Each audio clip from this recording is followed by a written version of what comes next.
یہ سوال کر رہی ہیں مفتی صاحب، اگر سورہ فاتحہ پڑھنے کے بعد سورت ملانا بھول جائیں اور رکوع میں یاد آئے تو کیا کریں؟ دیکھیے، فرض نماز کی 2 رکعتوں میں پہلی 2 رکعتوں میں الحمدو کے بعد سورت کا ملانا واجب ہے، اور وتر کی ہر رکعت میں الحمدو کے بعد سورت کا ملانا واجب ہے، اور نفل اور سنت کی ہر رکعت میں سورہ فاتحہ کے بعد سورت کا ملانا واجب ہے۔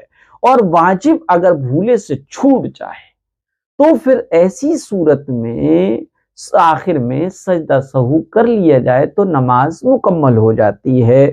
تو سوال یہ تھا کہ اگر سورہ فاتحہ پڑھنے کے بعد سورت ملانا بھول جائیں اور رکوع میں یاد آئیں تو کیا کریں؟ رکوع سے اٹھ کر پہلے سورت پڑھیں پھر رکوع میں جائیں، یا کھڑے ہو جائیں پھر سورت ملائیں اور پھر رکوع کریں آخر میں سجدہ سہو کریں؟ نہیں، ایسا کچھ نہیں، تو کیونکہ ایسی صورت میں 2 غلطیاں ہو جائیں گی، رکوع 2 ہو جائیں گے۔ اسی طریقے سے ایک غلطی یہ ہوگی کہ رکوع فرض ہے، فرض سے واجب کی طرف لوٹنا ہوگا، 2 غلطیاں ہو جائیں گی، تو اس لیے یہ عمل نہیں کیا جائے گا۔ ہاں، البتہ یہ کیا جائے گا دوبارہ کھڑے ہو کر سورت ملانے کی ضرورت نہیں ہے، جو چھوٹ گئے، رکوع کیجئے مکمل، رکوع کرنے کے بعد آخر میں سجدہ سہو کر لیں۔ اور اگر کیا ہے نماز تیسری چوتھی رکعت 4 رکعت والی یا 3 رکعت والے فرض ہیں تو سورت کو کسی اور میں پڑھ لیں، نہ بھی پڑھیں تب بھی آخر میں سجدہ سہو کر لیں، نماز ہو جائے گی۔ فرین بہنیں یہ کہہ رہی ہیں السلام علیکم ورحمۃ اللہ وبرکاتہ، مفتی صاحب حضور صلی اللہ علیہ وسلم نے فرمایا سلام کی تکمیل مصافحہ، اس کا مطلب یہ ہوا کہ مکمل سلام کرنا مصافحہ کرنے کے جیسا ہے؟ نہیں، یہ مطلب نہیں۔ سلام کی تکمیل مصافحہ پر ہوتی ہے، پہلے سلام کیا جائے پھر اس کے بعد مصافحہ کیا جائے۔ بعض لوگ جو پہلے مصافحہ کرتے ہیں بعد میں سلام کرتے ہیں، یہ سنت کے خلاف ہے، پہلے سلام پھر اس کے بعد مصافحہ کیا جائے۔ یہ بتانا مقصود ہے کہ سلام کی جو تکمیل ہوتی ہے، یعنی سلام جو مکمل ہوتا ہے وہ مصافحے پر ہوتا ہے، اسٹارٹنگ سلام پھر مصافحہ کر لیا، بس ملاقات کا یہ سلسلہ ختم ہو گیا۔ اب اگر کوئی اس ترتیب کو بدلے، پہلے مصافحہ کرے پھر سلام کرے، یہ بالکل غلط ہے۔ اسی طریقے سے بعض لوگ کہتے ہیں سلام کے ساتھ دستبوسی کو بھی ضروری کرتے ہیں۔ دیکھیے، افراط نہیں ہونا چاہیے، نہ تفریط ہونا چاہیے، اعتدال ہونا چاہیے۔ افراط اور تفریط سے بچ کر اعتدال والا راستہ اختیار کرنا چاہیے۔ مصافحے کے سلسلے میں ایک صاحب تو کہتے ہیں ایک ہاتھ سے شیک ہینڈ کر لو، انگریزوں کی طرح سے، یہ سنت ہے۔ غیر مقلد حضرات ایک ہی ہاتھ سے کرتے ہیں، یہ جو ہے حد سے گر گئے۔ ایک ہمارے بریلوی حضرات ہیں، وہ یہ کہتے ہیں نہیں جی، سلام بھی کرنا ہے، جھکنا بھی ہے، اور ہاتھوں کو بوسہ بھی دینا ہے، اور مصافحہ کرنا ہے، یہ بھی ضروری ہے۔ یہ حد سے بڑھ گئے۔ اعتدال کیا ہے؟ اعتدال یہ ہے کہ بھئی سلام بھی کرو اور مصافحہ کر لو، نہ جھکو، جھکنا منع ہے۔ تو یہ اعتدال والا راستہ اختیار کرنا چاہیے۔ تو اللہ کے رسول صلی اللہ علیہ وسلم نے جو فرمایا کہ سلام کی تکمیل مصافحہ ہے، اس کا مقصد یہ ہے کہ پہلے سلام ہے، مصافحہ بعد میں ہے۔ اگر کوئی پہلے مصافحہ کرتا ہے سلام بعد میں کرتا ہے تو اس نے سنت کے خلاف کیا۔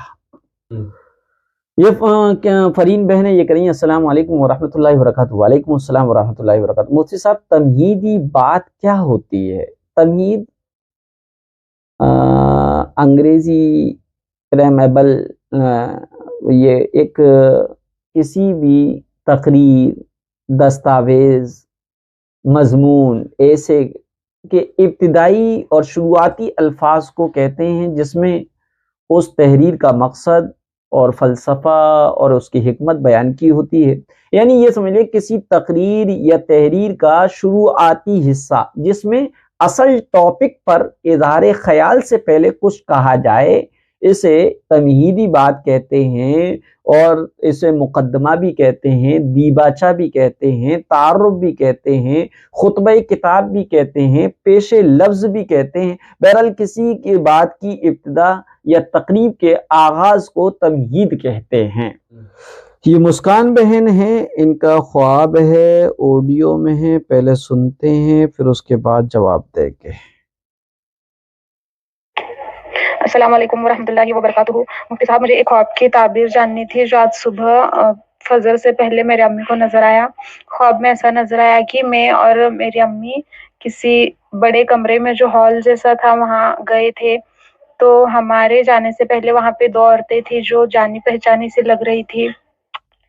ہمارے جاتے ہی انہیں کسی نے بلا لیا تو پھر وہ نکل گئی، اور ہمیں ایسا نظر آیا کہ اس کمرے میں ایک ڈیڈ باڈی تھی جو بڑے لڑکی کی تھی، اور اس کے بدن پر کپڑا ڈھکا ہوا تھا اور صرف اس کے پیر نظر آ رہے تھے۔ پھر میں اور امی ڈرنے لگی کہ اب تو پورا ہم پر آئے گا، وہ دونوں تو نکل گئی، پورا ہم پر آئے گا، ایسے ہم ڈر رہے تھے۔ پھر اس کے بعد ہم اسی خواب میں ہم ایسے نظر آیا کہ میں اور امی گھر میں آ گئے، اور ایسا لگ رہا تھا کہ پہلے سے گھر میں ہی تھے۔ تو ہمارے گھر میں ہمیں پولیس نظر آئی اور دادی چلا رہی تھی، جھگڑ رہی تھی کہ ایسے کیسے بغیر پرمیشن کسی کے گھر میں آتے ہیں۔ تو دادی اور محلے کی عورتوں کو اکٹھی کرنے کے لیے چلی گئی، تو پولیس گھر میں آ رہی تھی، تو میرا بھائی ہنسنے لگا کہ یہ تو نکلی پولیس ہے، نکلی پولیس ہے۔ پھر وہ پولیس والے ہتھوڑی لے کر میرے بھائی کے سینے پر ہتھوڑی سے مارنے لگے، اور وہ چلا رہا تھا اس لیے اس کے منہ میں کچھ کپڑا جیسا ڈال دیا جس سے وہ چلا بھی نہیں پا رہا تھا۔ میں اور امی زور زور سے رو رہی تھی کہ مت مارو، ایسے کوئی کسی کو مار سکتا ہے، یہ تو ظلم ہے، ایسے چلا رہے تھے، لیکن وہ پولیس والوں کو تو کچھ فرق ہی نہیں پڑ رہا تھا۔ اس خواب کی تعبیر بتائی کرتے ہیں، نماز کی بھی پابند ہے، اور خواب کا ٹائمنگ نا 5:13 تھا، اور امی کی ایج 42 سال ہے، اور وہ پردہ بھی کرتے ہیں، نماز کی بھی پابند ہے۔ جی، ان کا یہ خواب ہے۔ اس خواب کی تعبیر یہ ہے کہ یہ اجنبیوں سے، آپ اور آپ کی والد محترمہ دونوں اجنبی شخص اور اجنبی عورتوں سے خاص طور پر بہت ہی محتاط رہیں، چاہے وہ کتنے ہی آپ کے سامنے پریشانی اور دکھ اور اپنی غربت کا رونا روئیں، آپ ان سے بہت زیادہ محتاط رہیں۔ فیوچر میں یا پھر پریزنٹ میں کبھی ایسا ہو سکتا ہے کہ کسی اجنبی پر اس کو بھروسہ کر لیا جائے، اس پر اعتماد کر لیا جائے اور ان کو جگہ دے دی جائے، تو وہ اس سے نقصان ہو سکتا ہے، کسی مصیبت اور آفت میں آپ لوگ گھر سکتے ہیں۔ اس لیے اجنبیوں سے بہت ہی محتاط رہا جائے۔ بس اس میں یہی بتایا گیا کہ فیوچر میں کسی بھی اجنبی پر جو ہے بغیر کسی تحقیق کے آنکھ موند کر بھروسہ نہ کیا جائے، اور خوب خیال رکھا جائے، اور تاکہ کسی ایسی مصیبت میں گرفتار نہ ہو۔ اور پولیس کا آنا، ڈیڈ باڈی کا ہونا، یہ اجنبی پر اعتماد اور بھروسہ کرنے کے نتیجے میں مشکلات کو دکھایا گیا کہ کس کس مشکلات اور پریشانی میں گھر سکتے ہیں۔ اس لیے جو ہے بہت احتیاط کریں، اور ہو سکے تو کچھ نہ کچھ صدقہ دے کر اللہ تبارک و تعالی سے اس خواب کے شر سے اور آنے والے مصیبت سے اپنی حفاظت چاہیں اور اللہ کی پناہ مانگیں۔ یہ پاکستان سے ہیں عبداللہ قریشی، یہ کہہ رہے ہیں السلام علیکم۔ وعلیکم السلام۔ ایک عورت کی کوئی پریشانی تھی، اب وہ پریشانی ختم ہو گئی ہے، پر اس کو روز اب ایک ہی خواب آتا ہے۔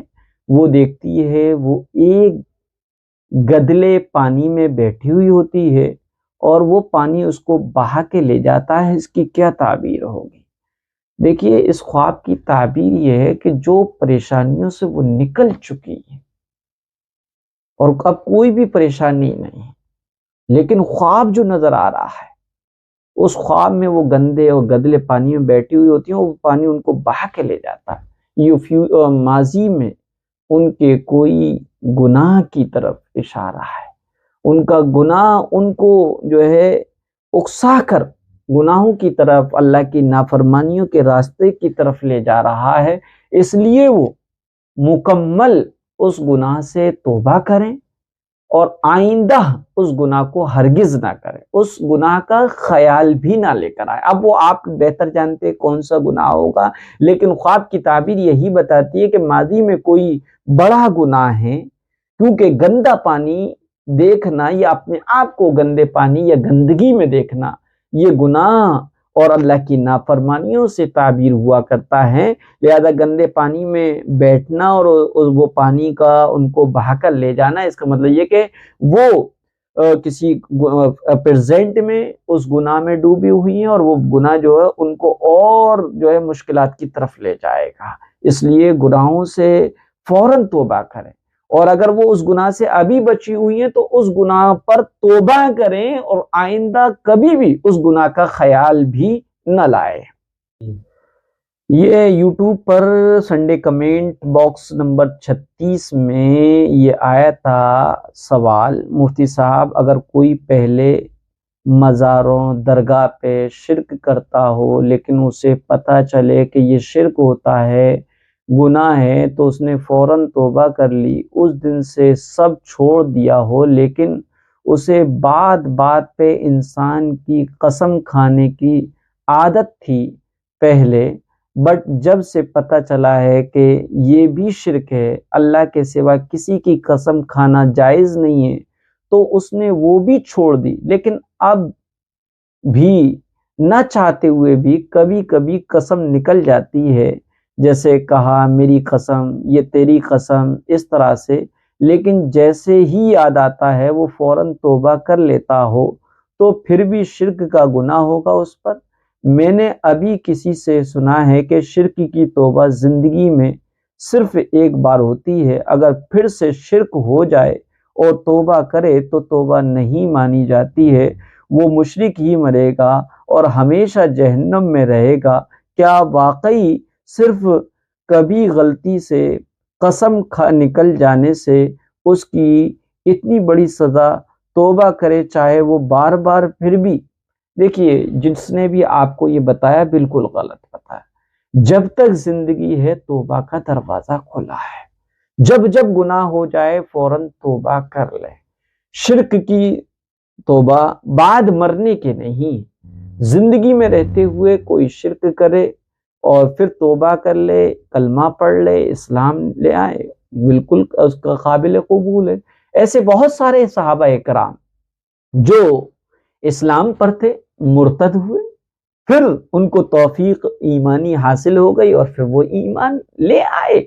لہٰذا جس نے بھی یہ کہا ہے کہ شرک کی ایک ہی دفعہ معافی ہوتی ہے زندگی میں، اگر پھر سے شرک ہو جائے اور توبہ کرے تو توبہ نہیں مانی جاتی، وہ مشرک ہی مرتا ہے، ہمیشہ جہنم میں رہے گا، یہ بالکل غلط ہے۔ حالت شرک پر، حالت کفر پر اگر کوئی مرا ہے تو یقیناً وہ ہمیشہ ہمیش کے لیے دوزخ میں رہے گا اور دوزخ کا ایندھن بنے گا۔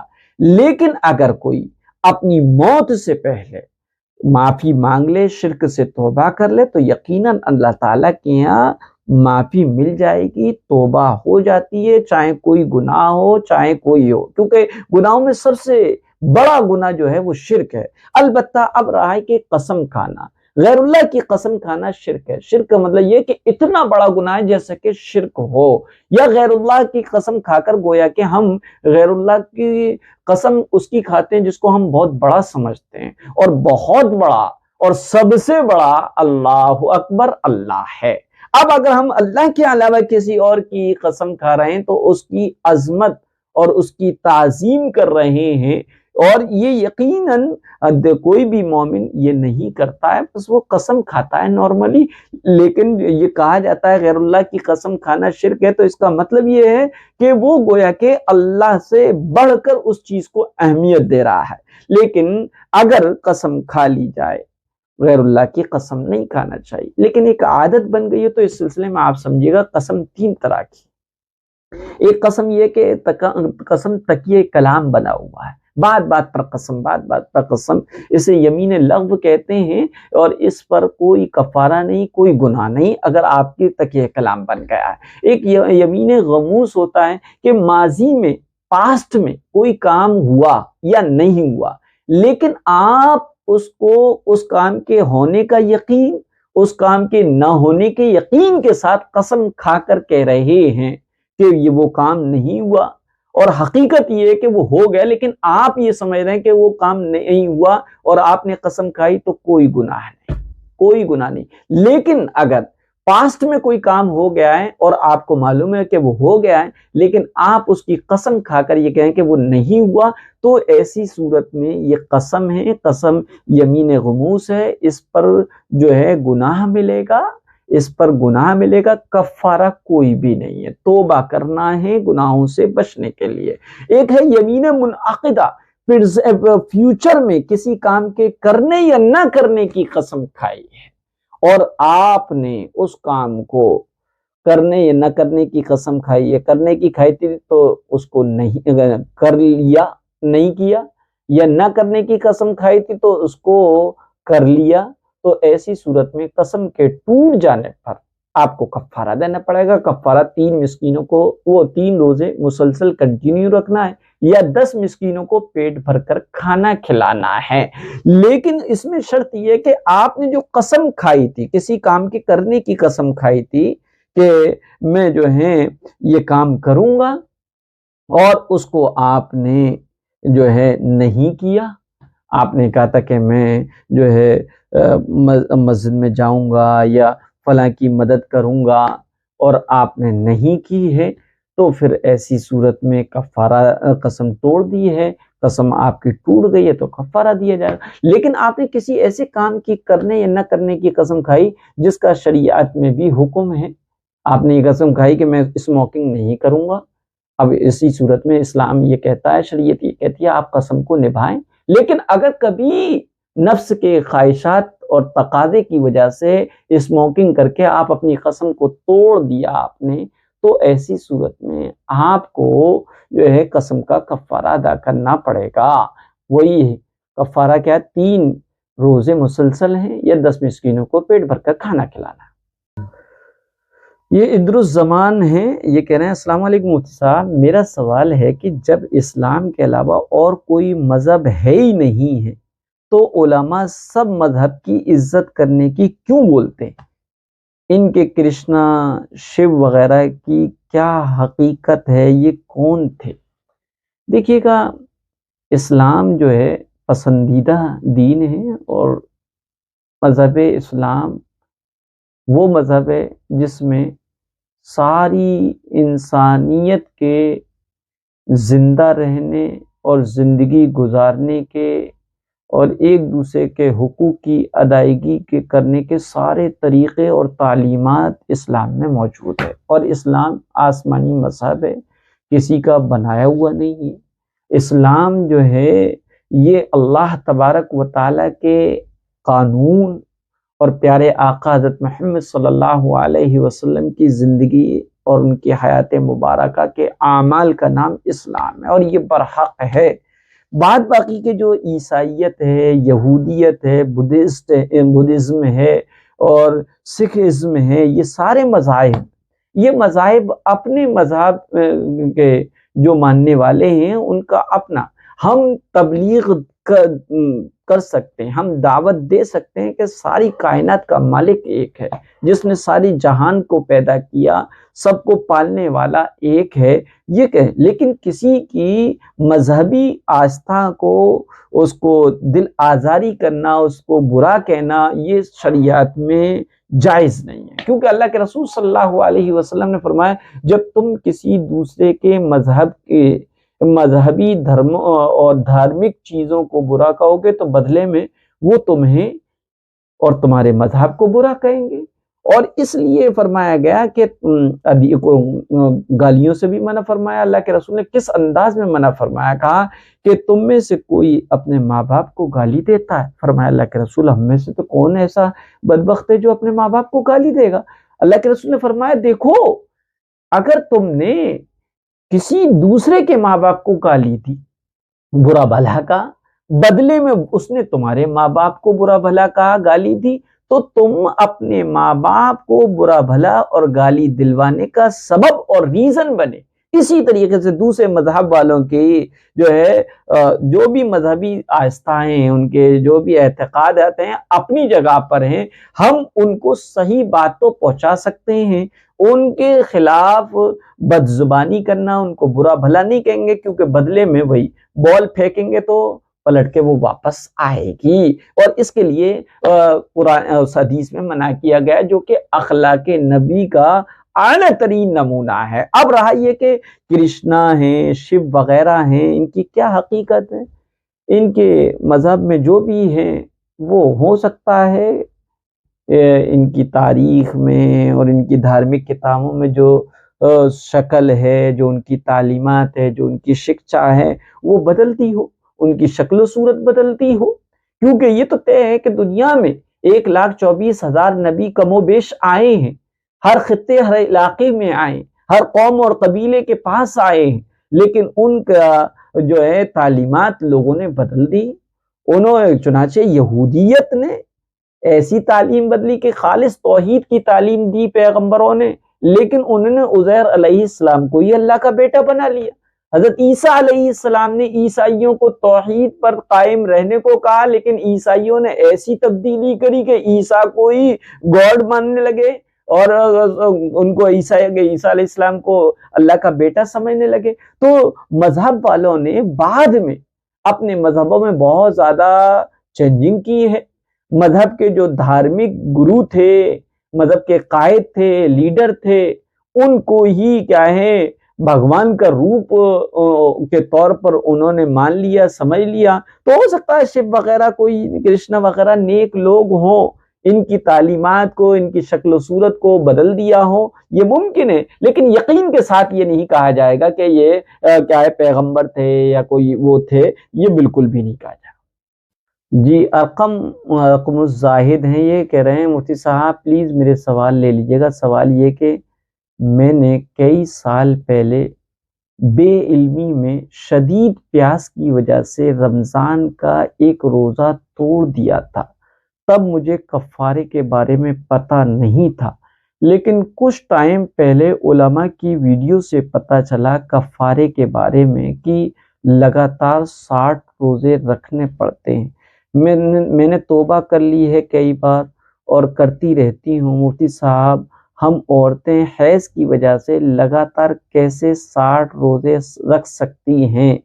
اور بھی کئی وجہ ہیں، بہت مشکل ہو جائے گا 60 روزے لگاتار رکھنا، تو کیا کوئی اور صورت نہیں ہے کہ اللہ مجھے اس کے لیے معاف کر دے، یا کوئی اور طریقہ جس سے کفارہ ادا ہو جائے؟ پلیز جواب ضرور دیں۔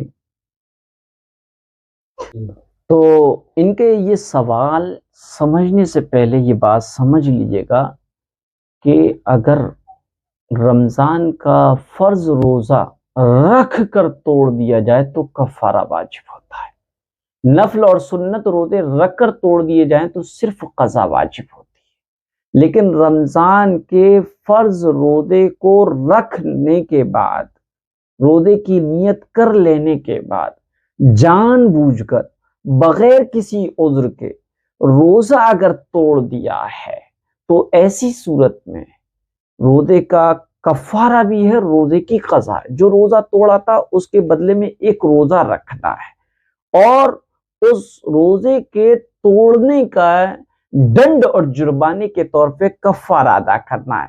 کفارے میں مسلسل 60 روزے رکھنا ضروری ہے۔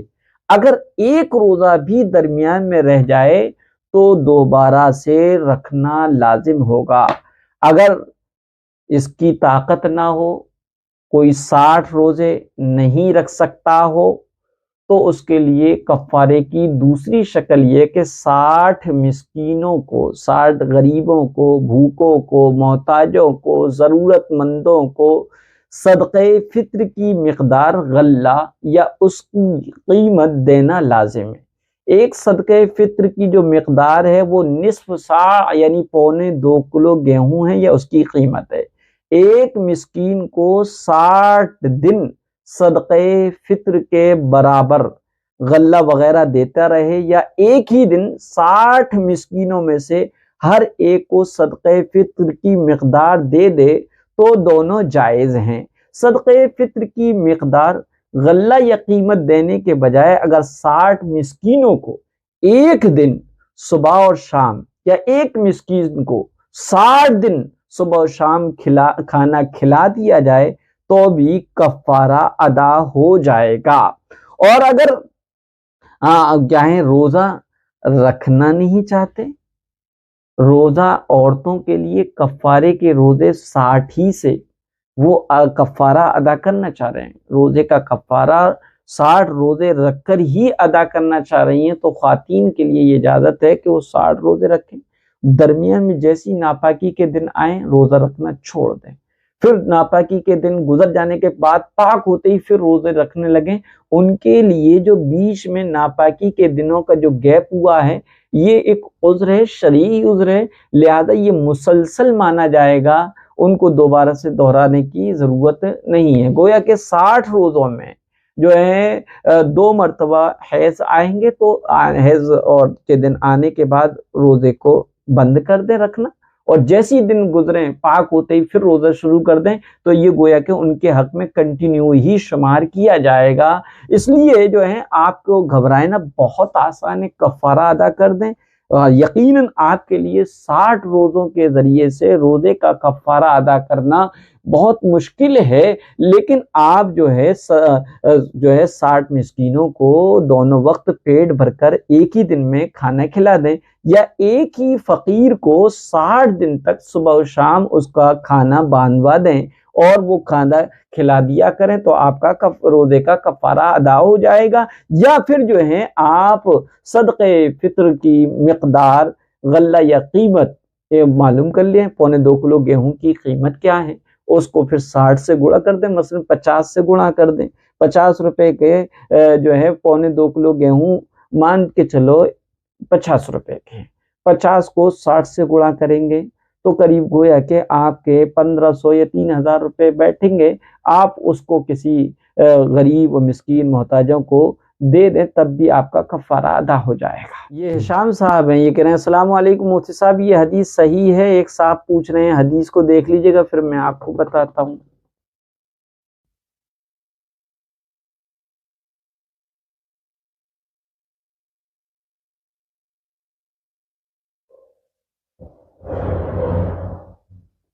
چلیے میں آپ کو بتاتا ہوں اس پوسٹ میں کیا لکھا ہے۔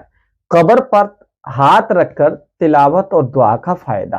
حضرت عبداللہ ابن مسعود سے مروی ہے کہ جب کوئی بندہ اپنا ہاتھ قبر پر رکھ کر کہتا ہے خداوند اس مردے کو بخش دے کہ یہ تیری بخشش کا محتاج ہے، اور قل هو اللہ احد اور سورہ فاتحہ پڑھتا ہے، تو خدا اس قبر کو روشن اور کشادہ کر دیتا ہے اور اس دعا کرنے والے کے گناہ بخش دیے جاتے ہیں۔ یہ پوچھ رہے ہیں یہ حدیث صحیح ہے یا نہیں؟ تو دیکھیے گا اس طرح کی یہ حدیثیں سوشل میڈیا پہ بہت زیادہ گردش کر رہی ہیں۔ اس روایت کی تحقیق کے طور پر یہ سمجھ لیا جائے کہ حضرت عبداللہ بن مسعود رضی اللہ تعالیٰ عنہ سے جو مروی ہے کہ جو کوئی بندہ اپنا ہاتھ قبر پر رکھ کر کہتا ہے اے خداوند اس مردے کو بخش دے کہ یہ تیری بخشش کا محتاج ہے، اور پھر قل هو اللہ احد اور سورہ فاتحہ پڑھتا ہے، تو اللہ اس کی قبر کو روشن اور کشادہ کر دیتا ہے اور اس دعا کرنے والے کے گناہ بھی معاف کر دیے جاتے ہیں۔ اور حدیث کا حوالہ دیا جامع الاخبار میں، شیخ صدوق صفحہ نمبر 294 ہے۔ تو یاد رکھا جائے کہ جو قبر پر ہاتھ رکھ کر کچھ پڑھنا جائز ہے، دعا کرنا بھی جائز، لیکن سنت نہیں کہا جائے گا۔ لیکن اور جو یہ روایت جو ہے اس کے عربی الفاظ بھی ہیں، لیکن یہ مذکورہ روایت جو حضرت عبداللہ ابن مسعود کی ہے، یہ شیعہ عالم محمد بن محمد سبزواری کی کتاب جامع الاخبار میں بغیر سند حضرت عبداللہ بن مسعود کی طرف نسبت کر کے نقل کی گئی ہے، لہذا اس روایت کا کوئی اعتبار نہیں، کیونکہ یہ شیعہ عالم کی کتاب میں ہے، لہذا اس روایت کو بیان کرنا اور آگے پھیلانا بالکل بھی درست نہیں ہے۔ یہ بہار سے ہیں، ساحلہ ناز ہیں، یہ کہہ رہی ہیں السلام علیکم ورحمۃ اللہ وبرکاتہ۔ وعلیکم السلام ورحمۃ اللہ وبرکاتہ۔ نماز وتر کے بعد سبحان الملک القدوس 3 بار پڑھنا ضروری ہے مفتی صاحب؟ نہیں، نماز وتر کے بعد جو ہے 3 مرتبہ سبحان الملک القدوس کا پڑھنا مستحب ہے، اور مستحب اس عمل کو کہتے ہیں جس کے کرنے پر ثواب ہو اور نہ کرنے پر کوئی گناہ نہ ہو۔ یہ محمد ذوالفقار صاحب ہیں، یہ کہہ رہے ہیں السلام علیکم۔ وعلیکم السلام۔ گھروں میں سورہ بقرہ پڑھنا اور اس کے بدلے میں پیسے لینا کیسا ہے؟ دیکھیے گا، قرآن پاک کسی بھی قرآن پاک کو یا قرآن پاک کی کسی صورت کی تلاوت کرنے کے بدلے میں اجرت لینا جائز نہیں، نہ ہی نماز میں اور نہ ہی نماز سے باہر۔ البتہ اگر کسی کو دم کرنے کے لیے بطور علاج وغیرہ سورہ بقرہ پڑھی جاتی ہے تو اس کی اجرت لینا جائز ہے۔ اور رہا یہ کہ 40 دن پڑھنا یہ کیسا عمل ہے، تو اس کے سلسلے میں سمجھا جائے کہ رسول اکرم صلی اللہ علیہ وسلم نے فرمایا سورہ بقرہ پڑھا کرو، کیونکہ اس کا پڑھنا برکت ہے، اس کا چھوڑنا حسرت اور بدنصیبی ہے، اور اہل باطل اس پر قابو نہیں پا سکتے۔ قرطبی نے حضرت معاذ رضی اللہ تعالیٰ عنہ سے نقل کیا ہے کہ اس جگہ اہل باطل سے مراد جادوگر ہے۔ مراد یہ کہ اس سورت کے پڑھنے والے پر کسی کا جادو نہیں چلے گا۔ اور حضور پاک صلی اللہ علیہ وسلم نے فرمایا کہ جس گھر میں سورہ بقرہ پڑھی جاتی ہے شیطان وہاں سے بھاگ جاتا ہے۔ اسی طریقے سے رسول اللہ صلی اللہ علیہ وسلم نے فرمایا سورہ بقرہ سنان القرآن اور زورت القرآن ہے۔ سنان اور ذروہ وہ ہر اس چیز کو کہتے ہیں جو اعلیٰ اور افضل حصہ ہوتا ہے۔ اس کی برکت اس سورہ بقرہ کی ہر آیت کے نزول کے وقت 80 فرشتے اس کے جلوے میں نازل ہوئے ہیں، لہذا 40 دن تک پڑھنے میں کوئی حرج نہیں۔ گھر میں سورہ بقرہ پڑھنے سے اگر گھر میں کا علاج مقصود ہے اور اس طرح پڑھنے سے شفا ہو جاتی ہے تو اس پر اجرت لینا بھی درست ہے۔ بعض صحابہ نے شفا کے لیے پڑھنے پر اجرت لی ہے، اور حضرت نبی اکرم صلی اللہ علیہ وسلم نے اس اجرت کو درست فرمایا ہے، اور یہ حدیث بخاری میں بھی موجود ہے۔ لہذا جو ہے یہ پڑھا جا سکتا ہے سورہ بقرہ، اور اس پر اجرت بھی لی جا سکتی ہے۔ یہ مسرور عالم صاحب ہیں، ان کا کوئی سوال ہے، اس کو سنتے ہیں پھر اس کے بعد جواب دیں گے۔ السلام علیکم ورحمۃ اللہ وبرکاتہ۔ آپ کیسے ہیں مفتی صاحب؟ میں مسرور آگرہ سے۔ ابھی جسٹ جمعہ کی نماز پڑھ کے فارغ ہوا ہوں، تو کچھ غلطیاں تھی میری، تو وہی میں بتانا چاہ رہا ہوں کہ جیسے فرض نماز میں ہم فاتحہ کے بعد سورہ دیتے ہیں، اور دو رکعت میں سورہ دیتے ہیں اور 2 رکعت میں نہیں دیتے ہیں سورہ، تو بائی چانس اگر غلطی سے تیسری رکعت میں یا چوتھی رکعت میں سورہ ڈال دیتے ہیں غلطی سے، پھر اچانک سے دماغ میں آتا ہے کہ سورہ نہیں ڈالنا تھا، تو اس میں ہم کیا کریں گے؟ ڈائریکٹ سلام کر لیں گے یا سر؟ دیکھیے گا، فرض نماز اگر 4 رکعت والی ہے یا 3 رکعت والی ہے، 4 رکعت والی جیسے ظہر ہے، عصر ہے، عشاء ہے، اور 3 رکعت والی مغرب ہے، تو فرض کی پہلی 2 رکعتوں میں الحمد شریف کے بعد کوئی سورت کا ملانا واجب ہے، اور آخر کی 2 اور 3 والی میں ایک اس میں صرف الحمد پڑھنا ہے اور سورت نہیں ملانا ہے۔ لیکن اگر کوئی فرض کی 4 رکعت کی آخر کی 2 رکعتوں میں بھی پہلی 2 رکعتوں کی طرح سورہ فاتحہ کے بعد سورت ملا لے، یا فرض 3 رکعت والی کی تیسری رکعت میں بھی الحمدو کے بعد کوئی سورت ملا لے، تو اب کیا کرے؟ تو ایسی صورت میں اس کی نماز ہو جائے گی، اور اس پہ سجدہ سہو بھی واجب نہیں ہوگا، لہذا نماز ہو جائے گی۔ یہ زہرہ خاتون ہیں، یہ کہہ رہی ہیں السلام علیکم ورحمۃ اللہ وبرکاتہ۔ مفتی صاحب میں آپ سے سوال کرتی ہوں، یہ سوال کسی نے ہم سے کیے ہیں، آپ مہربانی فرما کر میرے سوال کا جواب عنایت فرما دیں۔ نمبر 1، غزوہ بدر میں جاتے وقت حضور صلی اللہ علیہ وسلم نے مدینے کا نائب کسے بنایا؟ نمبر 1، حضرت عبداللہ ابن ام مکتوم۔ نمبر 2، حضرت معاذ بن جبل رضی اللہ تعالیٰ عنہ کو۔ تو دیکھیے گا، مدینے کا انتظام اور نماز کی امامت پہل تو حضرت ابن ام مکتوم کو سونپی گئی، لیکن جب نبی علیہ الصلوۃ والسلام مقام روحہ تک پہنچے تو آپ صلی اللہ علیہ وسلم نے حضرت ابو لبابہ بن عبد المنذر کو مدینے کا منتظم بنا کر واپس بھیج دیا۔ دوسرا سوال یہ ہے کہ غزوہ سویق کس مقام پہ ہوا، اور تیسرا سوال ہے مسجد نبوی کی زمین کتنے دینار میں خریدی گئی۔ تو دیکھیے گا تیسرے سوال کا جواب یہ ہے کہ پیغمبر اسلام نے مدینہ پہنچنے پر مسجد نبوی جہاں پر واقع ہے، خاص مسجد نبوی، وہ پلروں پر خاص علامت ہے، جب آپ مسجد نبوی جائیں گے تو اس علامت کو دیکھیے گا، وہ خاص علامت یہ بتائے گی یہ زمانے نبوی کی مسجد نبوی ہے۔ بہرحال مسجد نبوی کی جو زمین تھی وہ 10 دینار میں 2 یتیم بچوں ساحل اور سہیل سے خریدی گئی تھی۔ اب رہی کہ غزوہ سویق کیا ہے، تو یہ دیکھیے گا جنگ بدر کے بعد مکہ کے ہر گھر میں سرداران قریش کے قتل ہو جانے کا ماتم برپا تھا، اور اپنے مقتولوں کا بدلہ لینے کے لیے مکہ کا بچہ مضطرب اور بے چین اور بے قرار تھا۔ چنانچہ غزوہ سویق اور جنگ احد وغیرہ کی لڑائیاں مکہ والوں کے اسی جوش انتقام کے نتیجہ ہیں۔ عتبہ اور ابو جہل کے قتل ہو جانے کے بعد اب قریش کا سردار اعظم ابو سفیان تھا، اور اس منصب کا سب سے بڑا کام غزوہ بدر کا انتقام تھا۔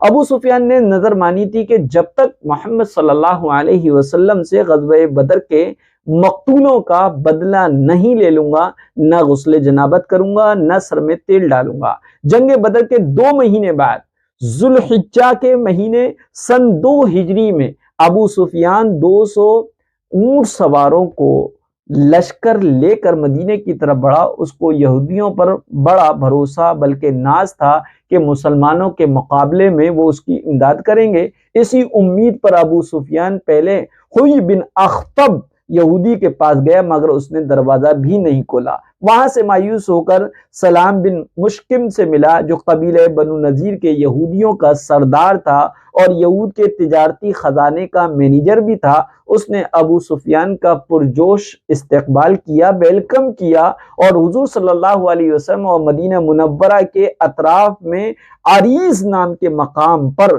چھاپا مار کر کھجور کے کچھ درخت کاٹ دیے، کچھ باغات کو اجاڑ دیا اور 2 آدمیوں کو قتل بھی کر دیا اور راہ فرار اختیار کی۔ البتہ انہوں نے اپنا بوجھ ہلکا کرنے کے لیے ستو اور توشے پھینک دیے۔ مسلمانوں نے ان کا بہت تعاقب اور پیچھا کیا، مگر ہاتھ نہ لا سکے۔ مسلمانوں نے قرقرۃ القدر تک ان کا تعاقب کیا، اسی لیے اس مہم کا نام غزوہ سویق اور غزوہ قرقرۃ القدر کہا جاتا ہے۔ سویق عربی زبان میں ستو کو کہا جاتا ہے۔